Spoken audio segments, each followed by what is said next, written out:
Le prince Andrew provoque des querelles tout-puissantes à l'intérieur du palais de Buckingham alors que le duc d'York tente de reprendre ses fonctions royales, a-t-on affirmé.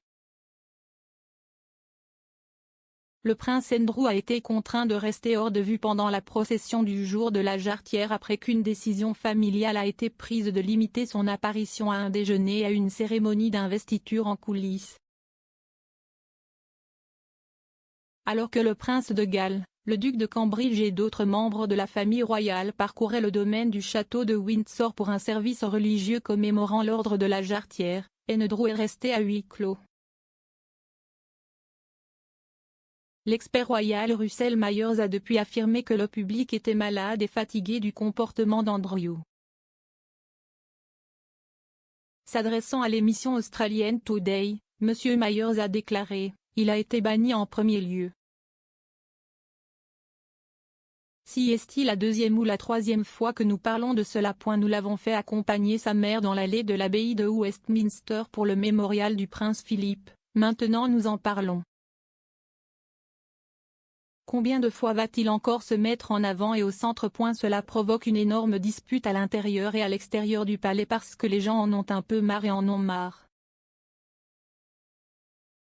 Les gens veulent juste qu'il se fonde dans le décor. L'occasion a mis à nu le problème de la famille royale. Quel rôle officiel, le cas échéant, Andrew peut-il jouer après que sa réputation a été gravement ternie par son implication dans une affaire d'agression sexuelle civile? Et cela a également révélé la lutte interne entre les membres supérieurs de la famille royale et le désir déclaré du duc d'être réintégré en tant que membre de la famille royale.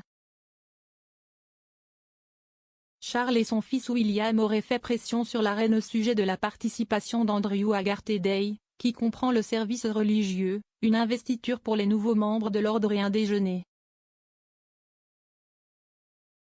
Une version de l'ordre de service pour le service de la chapelle Saint-Georges nomme Andrew comme faisant partie des chevaliers de la Jarretière tandis que dans une autre distribuée au public, il a été omis. Joe Little, rédacteur en chef de Majesty Magazine, a déclaré « C'était clairement l'intention qu'il soit là, car il figure dans l'une des listes, donc ce n'est pas une invention médiatique qu'il allait être là, jusqu'à récemment c'était le intention. »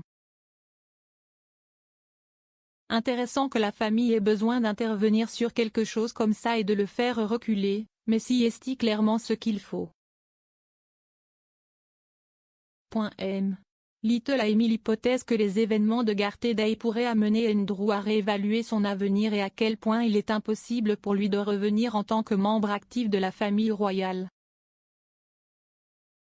Il a déclaré à propos de la décision de retirer Andrew de la vue du public. Je pense que la décision qu'ils ont prise est sensée, je pense qu'ils sont pleinement conscients de l'opinion du public sur la conduite du duc d'York et que si est vraiment un exercice de limitation des dommages au nom des membres supérieurs de sa famille.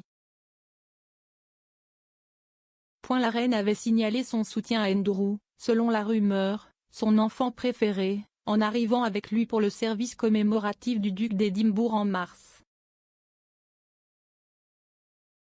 Andrew a fourni un bras stable à la reine alors qu'elle entrait dans l'abbaye de Westminster pour se souvenir de la vie de son mari.